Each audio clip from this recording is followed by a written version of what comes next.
Hello folks, and thanks for joining in with the Reiki Intensive today. So very glad you're here with me and everyone in our collective. You can't see each other, but know right now some very inspiring, amazing, caring folks are joining us to learn how we can use this healing modality right now. I do just want to take a second and make note of the day, which is May 1st. It's a pretty significant day for us to be doing this. In European folk tradition, this day is known as May Day or Beltane, which was celebrated as a welcoming of spring and of renewal.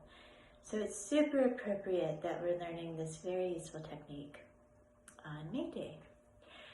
First, let me take a second, excuse me, before we talk about what is Reiki, to explain what it is not. It is not mysticism. It is not something out of the realm of practicality. Because we're talking in Eastern terms, it can be a little confusing. Also, Reiki practitioners sometimes lend to this confusion by focusing on the usefulness of Reiki onto themselves. Reiki, if it were given a Western term, I think would be something akin to intention, where intention, our energy, our life force goes, there is where you'll manifest. So for me, that's what Reiki is. It's intention. So as we go along, just try to keep those terms synonymous, and I think it'll make it much easier to demystify. Another aspect about Reiki that tends to, in my experience, get too much attention is the lineage of Reiki. Often in Reiki circles, you'll hear people talking about who they were tuned by and what their lineage is. Mikao Usui, the founder of Reiki in Japan, began practicing in the 1920s. Those that learned from him and those who learned from them and so on is this lineage.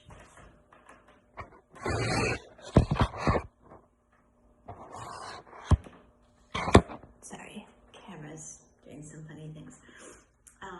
So at this point in time, the idea of a more pure lineage is kind of a moot point.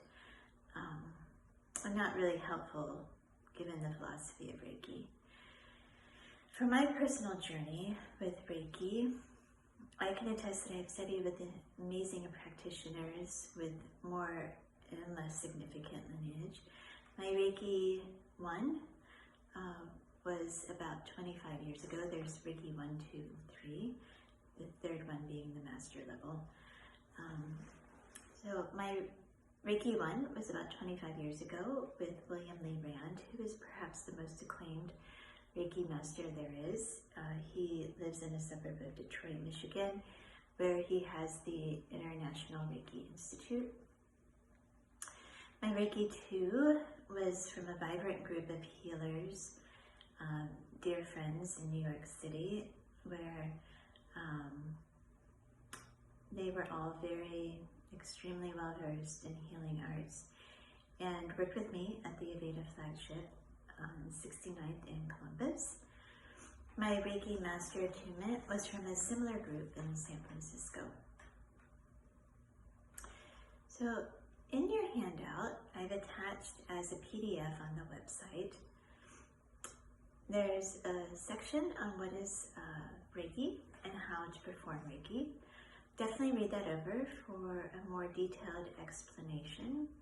Here, I'll just walk you through how I approach a Reiki session at Luminaire, and then later I'll demonstrate on my forever volunteer, Jason, which some of you have probably met either in our aromatherapy or here at Luminaire. First, when I start Reiki, I let the person get settled by themselves in the room so they can have a chance to transition from outside. Once I come in, I try to be very mindful that this person, regardless of how long I've been seeing them, is going to need to be in an open, vulnerable position, both figuratively and literally. If it's their first time here, I explain that as a Reiki master, I'm not giving energy and I'm not taking away energy. I'm simply acting as a conduit of sorts for Reiki to flow. I ask them what they would like as a positive intention. And here it's helpful to kind of guide them. So for instance, to meet a boy or to get a job, that's great, but it isn't quite the best way to direct Reiki. So instead, maybe to develop qualities I want myself to be able to be a part of a positive relationship, or to have a clear intention about what goals I want to accomplish to be in a better position for the type of job I want. Those can be much more beneficial for a Reiki session. So what goals, what intentions, what qualities to meet a boy, to get a job.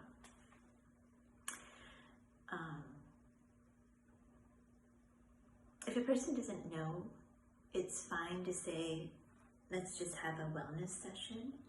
We also don't want them to feel like they've not passed a question on a test. So those are some ways I like to begin. And then you'll want to check with them, make sure that they're feeling comfortable, and go on from there. All right, welcome back, beauties. So now we're going to focus on the self-Reiki, which in all the years that I've given Reiki attunements, I've never really spent a lot of time on self-Reiki, because usually people who are studying Reiki, in my experience, have done so because they want to practice on others, so primarily. So I am very excited to cover self-Reiki, because here, in my opinion, is where the nitty-gritty work is done.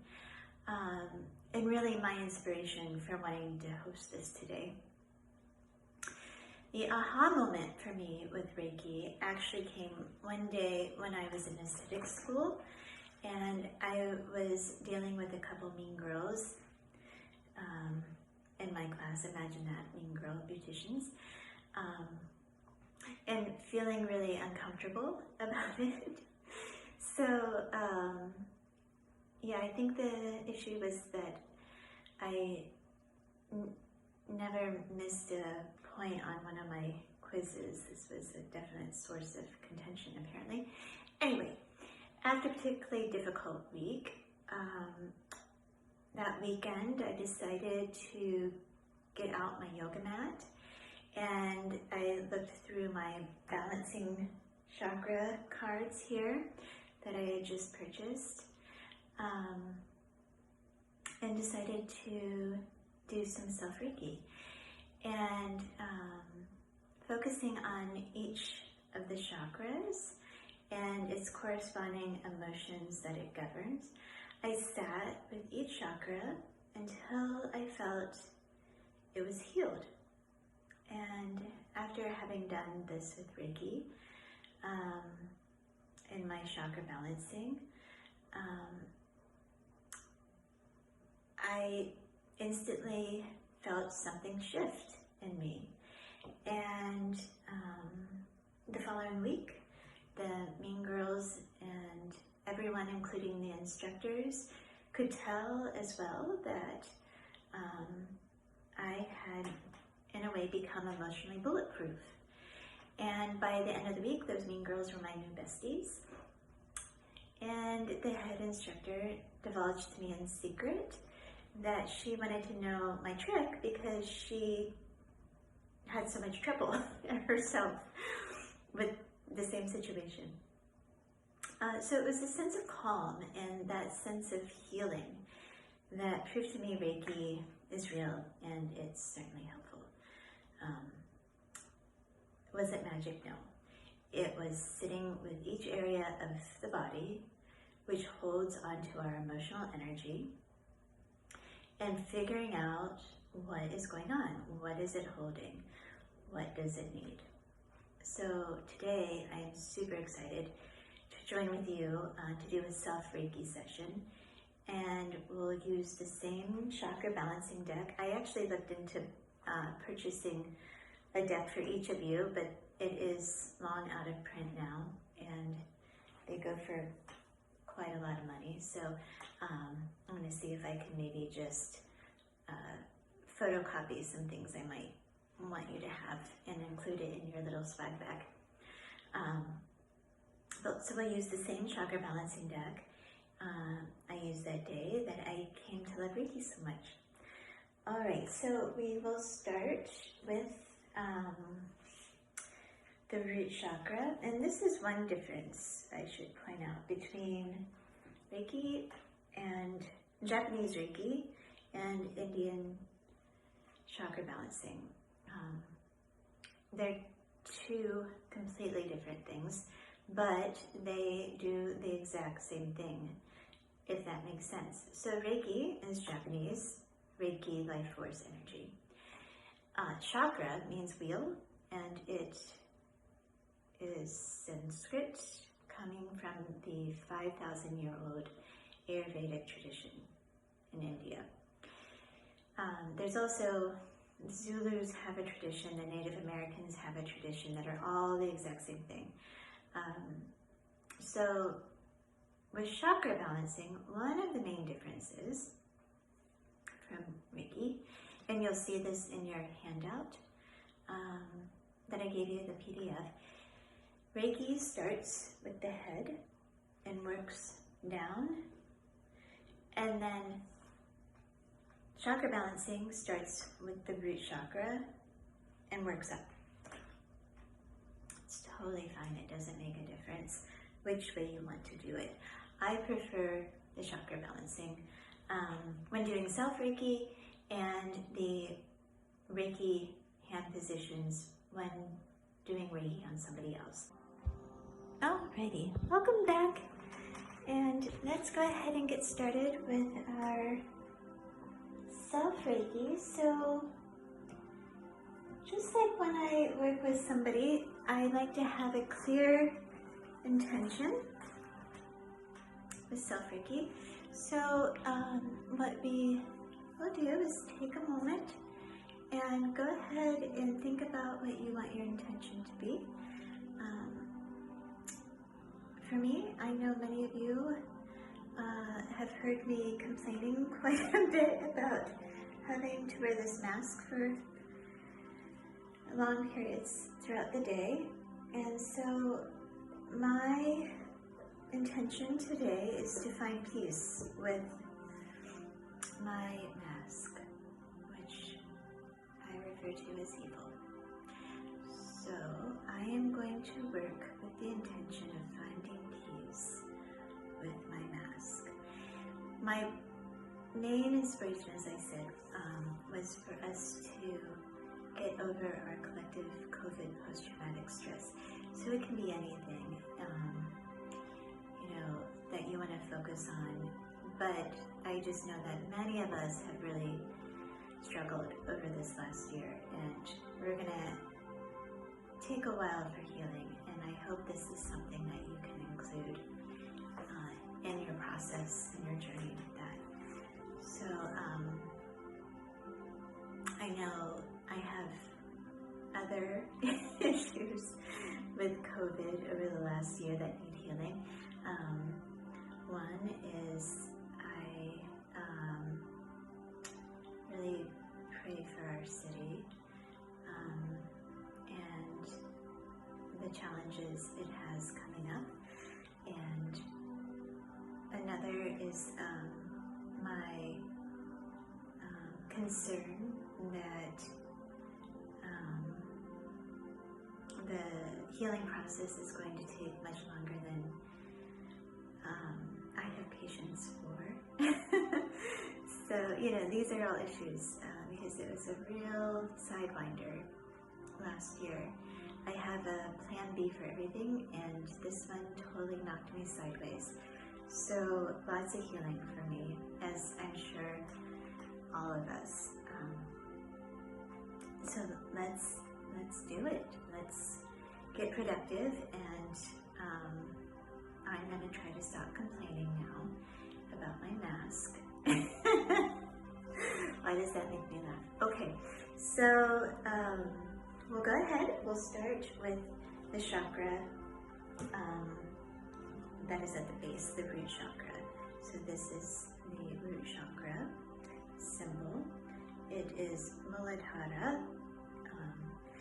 The root chakra is located around the pelvic region, the base of the pelvic region, the base of the spine, and it governs safety, it governs ancestry, anything that ties us to this world, our foundation, our deep bonds with earth and with each other, our sense of knowing our world that we live in. For me, it's the root chakra that has most been hindered this past year. Now, I do want to take a quick second and explain briefly about the idea of blocked chakras. So with blocked chakras, you don't necessarily need to have a blocked chakra for something not to be working completely. When chakras are blocked, you'll know it. The person, if their crown chakra is blocked, they will have mental disturbances. You know, if their heart chakra is blocked, they will be very physically, expounding that. Lots of emotion, lots of crying. Perhaps they've just gone through a divorce that's difficult. Perhaps they lost a child. You know, these sorts of things.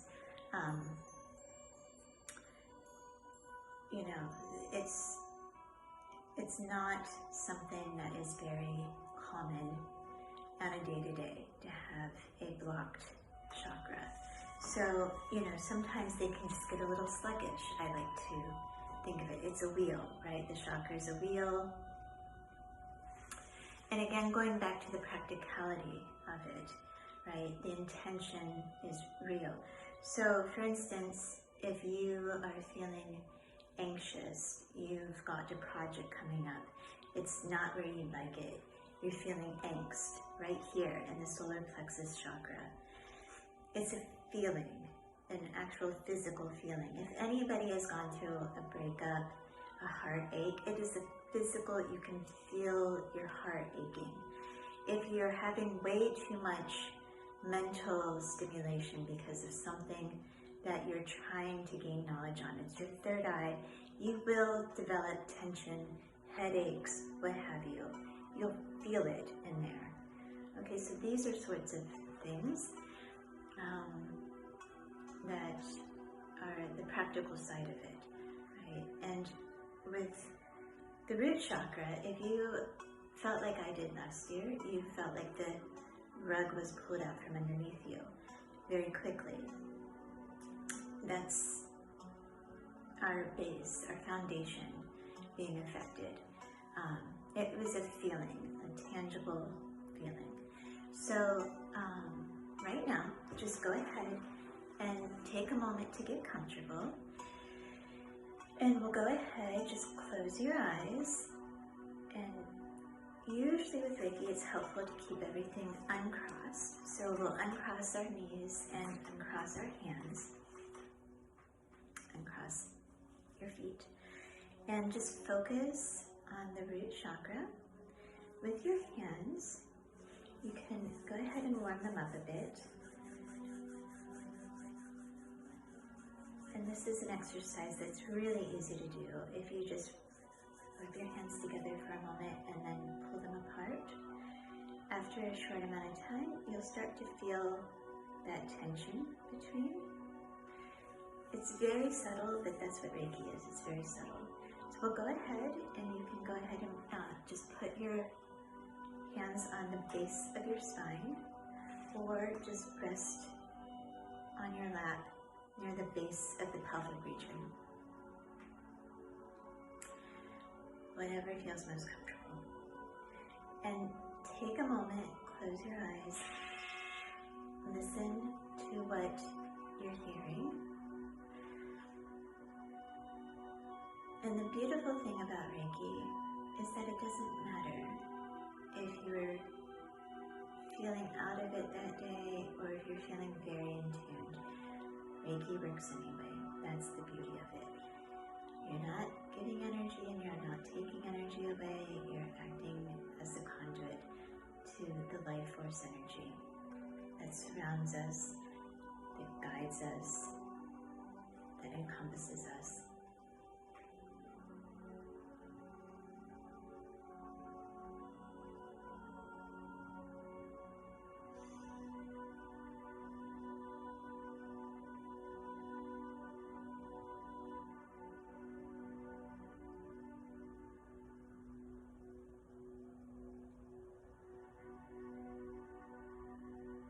Go ahead, you're doing great. Just think about your intention and take back your right. Take back your power to own this.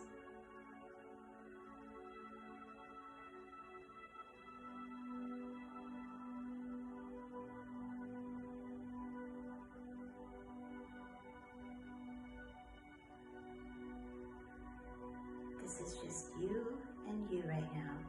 You can't hide from yourself. This is your moment. Listen to what you're saying to yourself.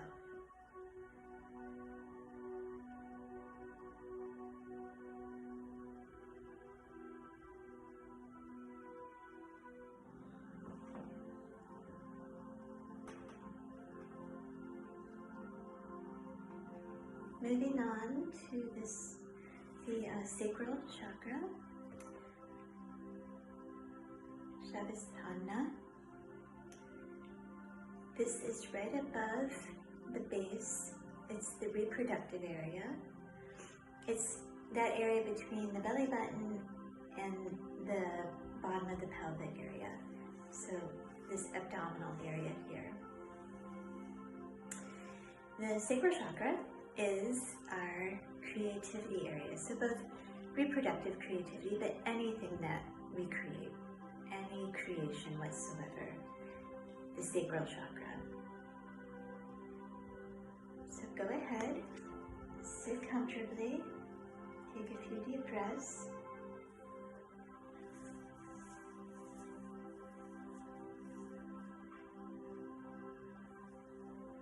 Don't underestimate the power of your healing hands. And we'll just hold it right here. Focus on your intention and what the sacral chakra wants you to know.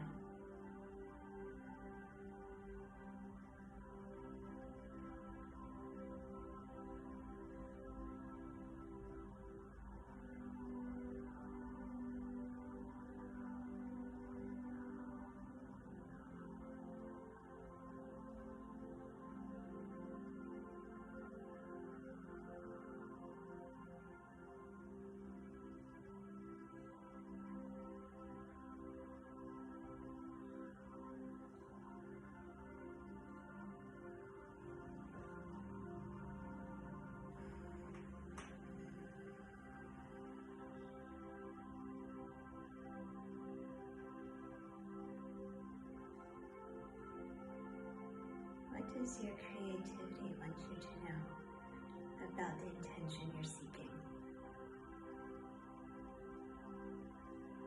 And if you don't know, if you had to say, what would it be?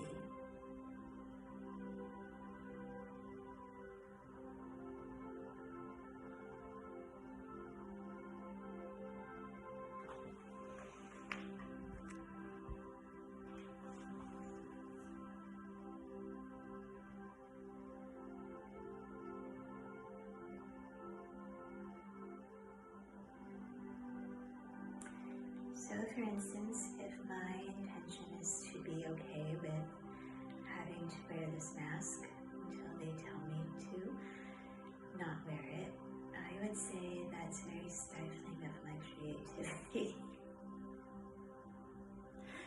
So I have to figure out how to be okay with that, right? Because I don't have a choice unless I don't want to leave my house. Again, just to note, I'm not an anti-masker, just sort of it.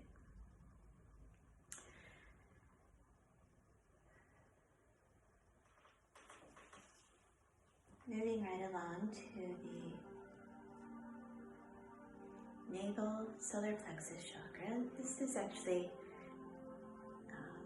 personally my favorite chakra. It's the one I always am interacting with the most. Everybody seems to have one chakra that they're interacting with the most. This one is certainly it for me. Probably years of graduate school and all the angst. So, okay, the solar plexus is our very wonderful powerhouse. It is the diaphragm area, this area right here where we have our ambition, our gusto, our go-to, our drive, what carries us through. It's our solar plexus. And again, I feel already that it has a lot to say for me. So go ahead and just hold your hands right here. And if you're doing self-Reiki, you can hold it above in the auric field, or you can also just hold right on. I find with self-Reiki, it's more comfortable to hold right on, whereas on Reiki on other people, generally I am working in the auric field. Take a moment, uncross everything. Close your eyes, take a deep breath. What does the solar plexus want you to know about your intention?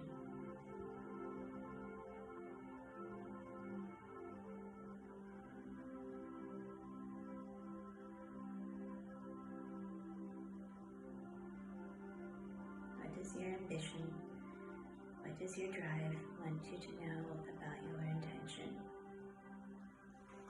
What is it trying to tell you to accomplish this intention?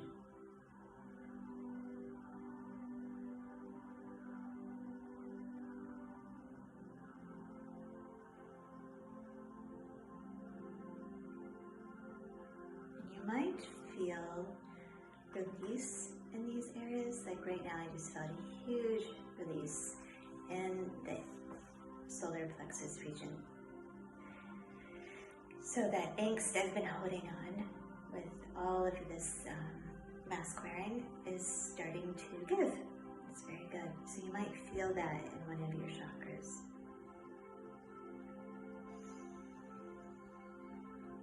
Kind of like my stomach muscles are really tight and it just let go.